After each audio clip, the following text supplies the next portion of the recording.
Hi guys, ನಾವಿಲ್ಲಿ ಹನುಮಾನ್ ಚಾಲೀಸ್ ಸಂಕಲ್ಪ ತಗೊಂಡಿರೋದ್ರಿಂದ morning ಬ್ರಾಹ್ಮಿ ಮುಹೂರ್ತದಲ್ಲಿ ಎದ್ದೇಳ್ತಾ ಇದ್ದೀನಿ. ಆ್ಯಂಡ್ ಬ್ರಾಹ್ಮಿ ಮುಹೂರ್ತದಲ್ಲಿ ಎದ್ದು ಫಸ್ಟ್ ನಾನು ತಗೊಳ್ಳೋದೇ detox drink.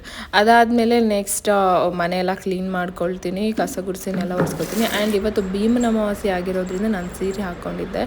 And fresh up ಆಗಿ ನನ್ನ ಸ್ಕಿನ್ ಕೇರ್ನ ಮುಗಿಸ್ಕೊಂಡು ನೆಕ್ಸ್ಟ್ ಗೈಸ್ ನಾನು ಇವತ್ತು ನನ್ನ ಮದುವೆ ಬ್ಯಾಂಗಲ್ಸ್ನ ಹಾಕೋತಾ ಇದ್ದೀನಿ. ಅಯ್ಯೋ, ಕ್ಲಾರಿಟಿ ಸ್ವಲ್ಪ ಚೆನ್ನಾಗಿ ಬರ್ತಿಲ್ಲ, ಸಾರಿ. ಭೀಮನ ಅಮಾವಾಸ್ಯೆ ನನಗೆ ಅಷ್ಟು ಕ್ಲಿಯರಾಗಿ ಹೇಗೆ ಮಾಡೋದು ಅಂತ ಗೊತ್ತಿಲ್ಲ. ಆ್ಯಂಡ್ ಇದು ನನ್ನ ಮೊದಲನೇ ಭೀಮನ ಅಮಾವಾಸ್ಯೆ ಆಗಿರೋದ್ರಿಂದ ನನಗೆ ಎಷ್ಟು ಗೊತ್ತು. ಆ್ಯಂಡ್ ನಮ್ಮಮ್ಮ ಹೇಳಿದ್ದು ನನಗೆ ಕಾಲ್ ಮಾಡಿ ಹಿಂಗೆ ಮಾಡ್ಕೋಬೇಕು, ಹಿಂಗೆ ಮಾಡಬೇಕು ಅಂತ. ಸೊ ನನಗೆ ಎಷ್ಟು ಗೊತ್ತಿದೆ ಅಷ್ಟನ್ನು ನಾನು ಮಾಡ್ತೀನಿ.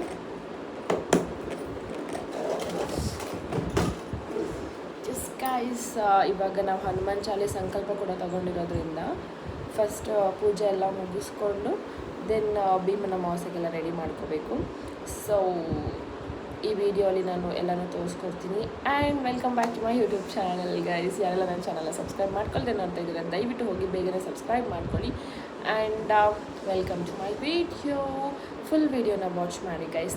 ನಾನು ಯಾವ ಥರ ಪೂಜೆ ಮಾಡ್ತೀನಿ ಏನು ಅನ್ನೋದ್ರ ಬಗ್ಗೆ ನೀವು ತಿಳ್ಕೊಬೋದು. ಸೊ ಫುಲ್ ವಿಡಿಯೋನ ವಾಚ್ ಮಾಡಿ. Just let's go.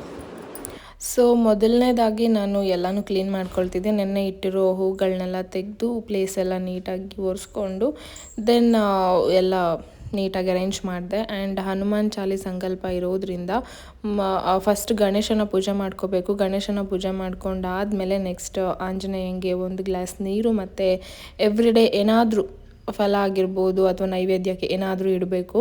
ಸೊ ಅದೆಲ್ಲ ಇಟ್ಟು ದೀಪ ಹಚ್ಚಿ ಆ್ಯಂಡ್ ಪೂಜೆ ಎಲ್ಲ ಮುಗಿಸ್ಕೊಂಡು ಆಮೇಲೆ ಹನುಮಾನ್ ಚಾಲೀಸ್ ಕೂಡ ಓದಿ ಮುಗಿಸಿದ್ವಿ. ಸೊ ಇಲ್ಲಿಗೆ ಹನುಮಾನ್ ಸಂಕಲ್ಪದ 2ನೇ ದಿನನ ನಾವು ಇಲ್ಲಿಗೆ ಕಂಪ್ಲೀಟ್ ಮಾಡಿದ್ವಿ. ಗೈಸ್ ಇವಾಗ ನಮ್ಮ ಸಂಕಲ್ಪದ ಪೂಜೆ ಎಲ್ಲ ಮುಗೀತು. ಸೊ ಭೀಮನ ಅಮಾವಾಸ್ಯೆಗೆ ನನ್ನ ಗಂಡನ ಪಾದ ಪೂಜೆ ಮಾಡಬೇಕಲ್ವಾ. ಫುಲ್ ಖುಷಿ ನಮ್ಮ ಯಜಮಾನ್ರಿಗೆ ಅಲ್ವಾ. ಲಾಸ್ಟ್ ಮಂತಿಂದನೂ ಕೇಳಿದವ್ರು, ಆ ಗುಡ್ನ ಓಪನ್ ಮಾಡು. ಲಾಸ್ಟ್ ಮಂತಿಂದನೂ ಕೇಳ್ತಾ ಇದ್ರು ಗೈಸ್, ಯಾವಾಗ ಭೀಮನ ಅಮಾವಾಸ್ಯೆ, ಯಾವಾಗ ಭೀಮನ ಅಮಾವಾಸ್ಯೆ, ಯಾವಾಗ. ಸೊ ಕೊನೆಗೂ ಭೀಮನ ಅಮಾವಾಸ್ಯೆ ಬಂತು. ಮದುವೆ ಪಾದ ಪೂಜೆ ಮಾಡಿದ್ದಲ್ಲ, ಇನ್ನೇ 4 ದಿನ ಬೀಳ್ತೀನಿ. ಪಾದ ಪೂಜೆ ಇವತ್ತು ಮಾಡೋದು. ನಾನು ಎಕ್ಸೈಟೆಡ್. ಸೊ ಎಲ್ಲ ರೆಡಿ ಮಾಡ್ಕೊತಿದ್ದೀನಿ. ಅಕ್ಕಿ ಹಾಕಿ ಸ್ವಲ್ಪ ಇದಕ್ಕೆ ಅಕ್ಷತೆ ಕಾಳು ಮಾಡ್ಕೊಳ್ಳೋಕ್ಕೆ.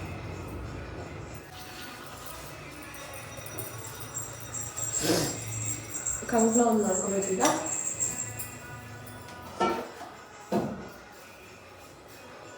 ಆಯಿತು, ಆರತಿ ಮಾಡೋಕ್ಕೆ ರೆಡಿ ಮಾಡಿಕೊಂಡೆ. ಆ್ಯಂಡ್ 2 ಜೋಡಿ ದೀಪಗಳನ್ನ ಮಾಡಿಕೊಂಡು ಪೂಜೆ ಮಾಡಬೇಕು.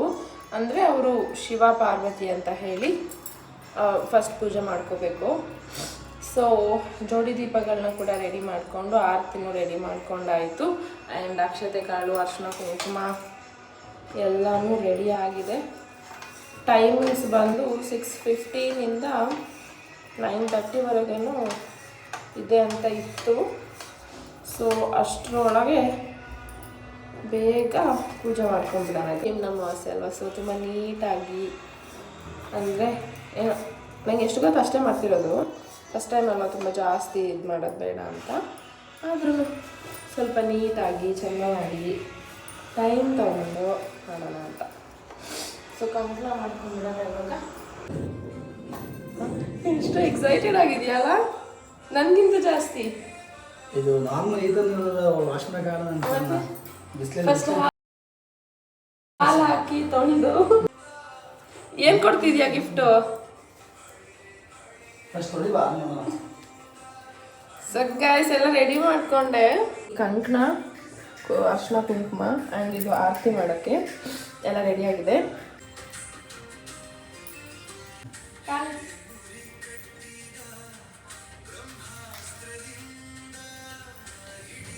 ಸೊ ಇಲ್ಲಿ ನಾನು ಪಾದ ಪೂಜೆ ಮಾಡೋದಕ್ಕೆ ಸ್ಟಾರ್ಟ್ ಮಾಡಿಕೊಂಡೆ. ಫಸ್ಟ್ ಪ್ಲೇಟ್ ಇಟ್ಟು ಆ್ಯಂಡ್ ಕಾಲನ್ನ ಸ್ವಚ್ಛವಾಗಿ ತೊಳೆದು ವಿಭೂತಿ ಹಚ್ಕೊಂಡೆ. ವಿಭೂತಿ ಹಚ್ಚಿ ನಂತರ ಅಲ್ಲಿ ಅರಿಶಿನ ಕುಂಕುಮ ಇಟ್ಕೊಂಡೆ. ಅರಿಶಿನ ಕುಂಕುಮ ಇಟ್ಟು ಹೂವಿಟ್ಟು ದೆನ್ ಪೂಜೆ ಮಾಡಿಕೊಂಡೆ. ಪೂಜೆ ಮಾಡ್ಕೊಂಡಾದಮೇಲೆ ಕಂಕಣ ಮಾಡ್ಕೊಂಡಿದ್ದೆ. ಕಂಕಣ ಕೂಡ ಕಟ್ಕೋಬೇಕಲ್ವ, ಸೊ ಇಬ್ಬರು ಕಂಕಣ ಕಟ್ಕೊಂಡ್ವಿ. ಅದಾದಮೇಲೆ ಪಾದಗಳಿಗೆ ಇನ್ನೊಂದು ಸಲ ಅಕ್ಷತೆ ಕಾಳೆಲ್ಲ ಹಾಕಿ ಪೂಜೆ ಮಾಡಿಕೊಂಡು ದೆನ್ ಅಕ್ಷತೆ ಕಾಳಲ್ಲ ಹೂ ಹಾಕಿ ಪೂಜೆ ಮಾಡಿಕೊಂಡೆ. ಅದಾದಮೇಲೆ ಅವ್ರು ನನಗೆ ಕುಂಕುಮ ಇಟ್ಟರು. ಅದಾದಮೇಲೆ ಆರತಿ ಮಾಡೋದೊಂದು ಬಾಕಿ ಇತ್ತು. ಸೊ ಆರತಿನೂ ಮಾಡಿ ಮುಗಿಸ್ಕೊಂಡು ಇಲ್ಲಿಗೆ ನಾನು ನನ್ನ ಪಾದ ಪೂಜೆನ ಮುಗಿಸ್ಕೊಂಡೆ. ಆ್ಯಂಡ್ ಒನ್ ಮೋರ್ ಥಿಂಗ್, ಕಾಲು ನಮಸ್ಕಾರ ಮಾಡಬೇಕು, ಅದೇ ಮೇನ್ ತುಂಬ ಇಂಪಾರ್ಟೆಂಟ್ ಅಲ್ವಾ. ಆ್ಯಂಡ್ ನಾನು ಡೈಲಿ ಕಾಲು ನಮಸ್ಕಾರ ಮಾಡ್ತೀನಿ ಗೈಸ್, ಅವರಿಗೆ ಇದೇನು ಹೊಸದಲ್ಲ.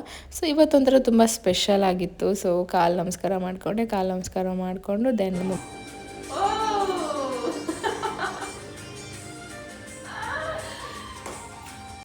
ಆ್ಯಂಡ್ ಗೈಸ್, ಇದು ಎಷ್ಟು ಅನ್ಎಕ್ಸ್ಪೆಕ್ಟೆಡ್ ಅಂದರೆ ಸೀರಿಯಸ್ಲಿ ನನಗೆ ಒಂದು 0% ಐಡಿಯಾನೇ ಇರಲಿಲ್ಲ. ಯಾವ ಗ್ಯಾಪಲ್ಲಿ ಹೋಗಿ ಸ್ಯಾರಿ ತೊಗೊಂಡು ಬಂದರು ಆ್ಯಂಡ್ ಯಾವ ಗ್ಯಾಪಲ್ಲಿ ಬ್ಯಾಂಗಲ್ಸ್ ತೊಗೊಬಂದರು ಸೀರಿಯಸ್ಲಿ.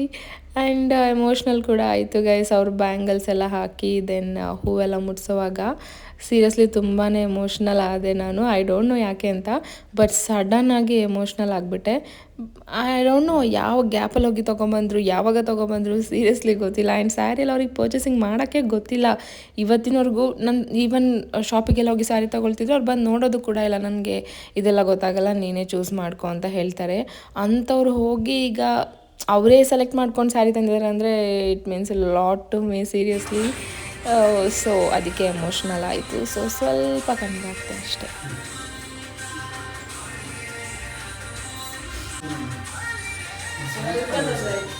ನಾನು ತೂಕ ಕೇಳಿದ್ದೆ, ಒಂದು 2 ಪಾಯಿಂಟ್ ಎಷ್ಟು ಕೊಡೋಣ, 2 ಪಾಯಿಂಟ್ ಒಳ್ಳೆನೇ ಕೇಳಿದ್ದೆ. ಮುಂದೆಷ್ಟು ನನ್ನಲ್ಲೇ ಬ್ಯಾಂಗಲ್ ಸೈಜ್ ನೋಡಿ. ಸೊ ಗೈಸ್, ಹೀಗಿತ್ತು ನಮ್ಮ ಭೀಮನ ಅಮಾವಾಸ್ಯೆ. ಆ್ಯಕ್ಚುಲಿ ನನಗೆ ಈಗಲೂ ಕಣ್ಣಲ್ಲಿ ನೀರು ಬರ್ತಾ ಇದೆ ಗೈಸ್. ಎಕ್ಸ್ಪೆಕ್ಟ್ ಮಾಡಿರಲಿಲ್ಲ ನಾನು. ಆ್ಯಕ್ಚುಲಿ ಸೀರೆ ಎಲ್ಲ ತೊಗೊಂಬರ್ತಾನೆ, ಸೀರೆ ಬಳೆ ಹೂವು ಯಾವ ಹುಡುಗಿ ಆದರೂ ಮೆಲ್ಟ್ ಆಗೋಗ್ತಾಳೆ. ಆ್ಯಂಡ್ ಎಮೋಷನ್ ಅದು ಅಲ್ವಾ. ಸೊ ನನ್ನ ಹಸ್ಬೆಂಡ್ ಆ ಲೆವೆಲ್ಗೆ ಥಿಂಕ್ ಮಾಡಿ ತಗೊಂಬರ್ತಾರೆ ಅಂತ ಎಕ್ಸ್ಪೆಕ್ಟೇ ಮಾಡಿರಲಿಲ್ಲ. And thank you. ಯಾರು ಐಡಿಯಾ ಕೊಟ್ಟಿದ್ದು? ಸೀರೆ ಸೆಲೆಕ್ಟ್ ಮಾಡಿದ್ದು ನೀನೇನಾ? ಫಸ್ಟ್ ಟೈಮ್ ಯಾರು ಹೇಳಿಲ್ಲ. ನಾನು ಯಾರು ಸಂಘಕ್ಕೆ ಯಾರು ಕಾಲ್ ಮಾಡಿ ಇದು ಮಾಡಿರ್ತೆ ಅನ್ಕೊಂಡೆ. ಆಗ್ಬೋದ್ಯಾ? ನೀನು ಹಸ್ಬೆಂಡ್ ಬಿಟ್ಟಿರಲ್ಲ ಅದೇ ಎರಡೇ ಸ್ಯಾರಿ ನೋಡಿದ್ದೆ, 2 ಸ್ಯಾರಿ ಒಂದು ಸ್ಯಾರಿ ನಂತರ ನೀನು ಜಾಸ್ತಿ ಚೂಸಿ ಅಲ್ಲ. ಇನ್ನೂ ಇದೆ ಸರ್, ಇನ್ನೂ ತುಂಬ ಇದೆ ನೋಡಿ ಸರ್ ಅಂತ. ನಾನು ಹಂಗೆ ಗೈಸ್ ತುಂಬಾ ಚೂಸ್ ಮಾಡಕ್ ಹೋಗಲ್ಲ. ಒಂದ್ 2-3 ನೋಡ್ತೀನಿ, ಅದ್ರಲ್ಲಿ ಯಾವ್ದು ಇಷ್ಟ ಆಗ್ಬಿಡುತ್ತೆ ಎತ್ಕೊಂಡ್ಬಿಡ್ತೀನಿ. ಜಾಸ್ತಿ ಚೂಸಿ ಇಲ್ಲ ನಾನು, ಅಂದ್ರೆ ಡ್ರೆಸ್ ವಿಷಯದಲ್ಲ. ನನಗೂ ತುಂಬ ಲಾಂಗ್ ಶಾಪಿಂಗ್ ಎಲ್ಲ ಇಷ್ಟ ಆಗಲ್ಲ. ಸೊ ನನ್ನ ಹಸ್ಬೆಂಡ್ ಕೂಡ ಹಾಗೆ. ಆ್ಯಂಡ್ ಫಸ್ಟ್ ಭೀಮ್ ನಾಸ್ ಆ್ಯಕ್ಚುಲಿ ಮೆಮೊರೇಬಲ್ ಆಗಿತ್ತು ಗೈಸ್. ತುಂಬ ಚೆನ್ನಾಗಾಯಿತು, ನೀಟಾಗಿ. ನಂಗೆ ಚಂದ ಸೂಟ್ ಕೂಡ ಆಗ್ತದು. ಆಗ್ಬೋದು. ಬಳೆ ಎಲ್ಲ ತಗೊಂಡಿದ್ದಾನೆ ಹೋಗಿ. Cute cute cute.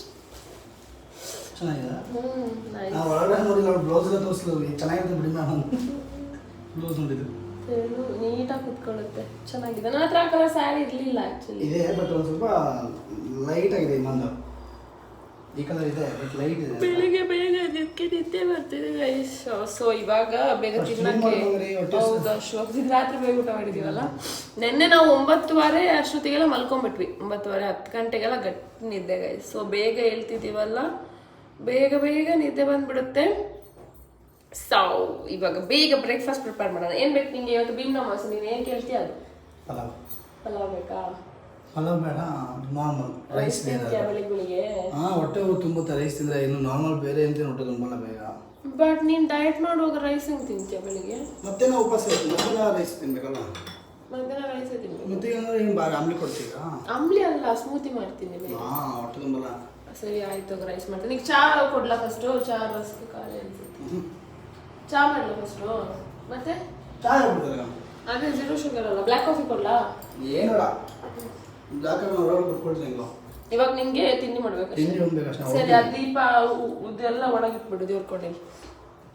ಗೈಸ್ ಅಂದರೆ ಪಲಾವ್ ಪ್ರಿಪೇರ್ ಮಾಡಿಬಿಡೋಣ. ಆ್ಯಕ್ಚುಲಿ ನಾವಿಬ್ಬರು ಡಯಟಲ್ಲಿ ಇದ್ದೀವಿ. ಸೊ ಮಾರ್ನಿಂಗ್ ರೈಸ್ ಎಲ್ಲ ತಿನ್ನಬಾರ್ದು ಅಂದ್ಕೊಂಡಿದ್ವಿ. ಬಟ್ ಇವತ್ತು ನನ್ನ ಹಸ್ಬೆಂಡ್ಗೆ ತುಂಬ ಹಶ್ವಾಗ್ತಿದೆಯಂತೆ. ಪರವಾಗಿಲ್ಲ, ಇವತ್ತು ಅವ್ರು ಹೆಂಗೆ ಹೇಳ್ತಾರೋ ಹಂಗೆ ಇರೋಣ ಅಂದ್ಕೊಂಡಿದ್ದೀನಿ. ಅವ್ರಿಗೆ ಏನು ಇಷ್ಟನೋ ಅದನ್ನೇ ಮಾಡೋಣ ಅಂತ. So let's prepare pulao. Breakfast ready ಆಯಿತು. ಆ್ಯಂಡ್ ನಾನು ಸಂಜು ಡಬ್ಬಿಗೆ ಪಲಾವ್ ಆ್ಯಂಡ್ ಫ್ರೂಟ್ ಕಟ್ಟಿದ್ದೀನಿ, ಪಪ್ಪಾಯ. ಆ್ಯಂಡ್ ಸ್ವಲ್ಪ ಕರ್ಡ್ ಇಡ್ತೀನಿ ಪಲಾವಿಗೆ. ಆ್ಯಂಡ್ ಇದು ಇವತ್ತಿನ ಲಂಚ್ ಬಾಕ್ಸ್. ಸಂಜುದ ಲಂಚ್ ಬಾಕ್ಸ್ ಕೂಡ ರೆಡಿ ಆಯಿತು. ಆ್ಯಂಡ್ ಬ್ರೇಕ್ಫಾಸ್ಟ್ ಕೂಡ ಕೊಟ್ಟಿದ್ದೀನಿ, ಅವನು ತಿಂತಿದ್ದಾನೆ. ಸೊ ಬ್ರೂನೋ, ಸೊ ಗೈಸ್ ಇಷ್ಟೇ. ನಾನು ಈ ಒಂದು ವ್ಲಾಗ್ನ ಜಸ್ಟ್ ಭೀಮನ ಅಮಾವಾಸ್ಯೆ ಯಾವ ಥರ ಇರುತ್ತೆ, ನಾವು ಯಾವ ಥರ ಸೆಲೆಬ್ರೇಟ್ ಮಾಡ್ತೀವಿ ಅನ್ನೋದನ್ನು ತೋರ್ಸೋಕ್ಕೋಸ್ಕರ ಮಾಡಿದ್ದು. ಆ್ಯಂಡ್ ಎಸ್ ಗೈಸ್, ಅಷ್ಟೇ. ಈ ಒಂದು ಬ್ಲಾಗ್ನ ನಾನು ಇಲ್ಲಿಗೆ ಎಂಡ್ ಮಾಡ್ತಿದ್ದೀನಿ. ಆ್ಯಂಡ್ ಐ ಹೋಪ್ ನಿಮಗೆ ವಿಡಿಯೋ ಇಷ್ಟ ಆಗಿರುತ್ತೆ ಅಂತ. ಆ್ಯಂಡ್ ಯಾರೆಲ್ಲ ನನ್ನ ಚಾನಲನ್ನು ಸಬ್ಸ್ಕ್ರೈಬ್ ಮಾಡ್ಕೊಳ್ಳಿ ನೋಡ್ತಿರೋ, ದಯವಿಟ್ಟು ಸಬ್ಸ್ಕ್ರೈಬ್ ಮಾಡ್ಕೊಳ್ಳಿ. ಆ್ಯಂಡ್ ಲೈಕ್ ಮಾಡಿ, ಶೇರ್ ಮಾಡಿ, ಕಮೆಂಟ್ ಮಾಡಿ ಗೈಸ್. ಆ್ಯಂಡ್ ನಾನು ಬೇರೆ ಬೇರೆ ಥರದ ಬ್ಲಾಗ್ಸ್ ಮಾಡೋಕ್ಕೆ ಸ್ಟಾರ್ಟ್ ಮಾಡ್ತೀನಿ. ಅಂದರೆ day in my life, weekly 2 vlogs. ಈಗ ವೀಕ್ಲಿ 2 ವ್ಲಾಗ್ಸ್ನ ನಾನು ಅಪ್ಲೋಡ್ ಮಾಡ್ತಿದ್ದೀನಿ. And day in my life ಅದರೆಲ್ಲ ಏನಾದರೂ ಒಂದೊಂದು ಇಟ್ಕೊಂಡು ಆ್ಯಂಡ್ ಇನ್ಮೇಲೆ ಸ್ವಲ್ಪ ನಿಮಗೂ ಯೂಸ್ ಆಗೋ ಥರ ಬ್ಲಾಗ್ಸ್ನ ಮಾಡೋಣ ಅಂದ್ಕೊಂಡಿದ್ದೀನಿ. ಆ್ಯಂಡ್ ಡೈಲಿ ಇರೋದನ್ನೇ ತೋರಿಸ್ಕೊಂಡು ಹೋದ್ರೆ ಬೋರ್ ಆಗಿಬಿಡುತ್ತೆ ನಿಮಗೆ ಡೈಲಿ ಬ್ಲಾಗ್ಸ್ ಅಂತ. ಸೊ ಹಾಗಾಗಿ ಸ್ವಲ್ಪ ಏನಾದರೂ ಕಂಟೆಂಟ್ ಇರೋವಂಥ ವೀಡಿಯೋಸ್ ಮಾಡಿ ಅಪ್ಲೋಡ್ ಮಾಡೋಣ, ಅದರಿಂದ ನಿಮಗೂ ಹೆಲ್ಪ್ ಆಗೋ ಥರ, ಆರ್ ಎಂಟರ್ಟೈನಿಂಗ್ ಆಗಿರೋ ಥರ, ಸ್ವಲ್ಪ ಕಾಮಿಡಿ ಆ ಥರ ಏನಾದರೂ. So guys, thank you for watching. Bye bye.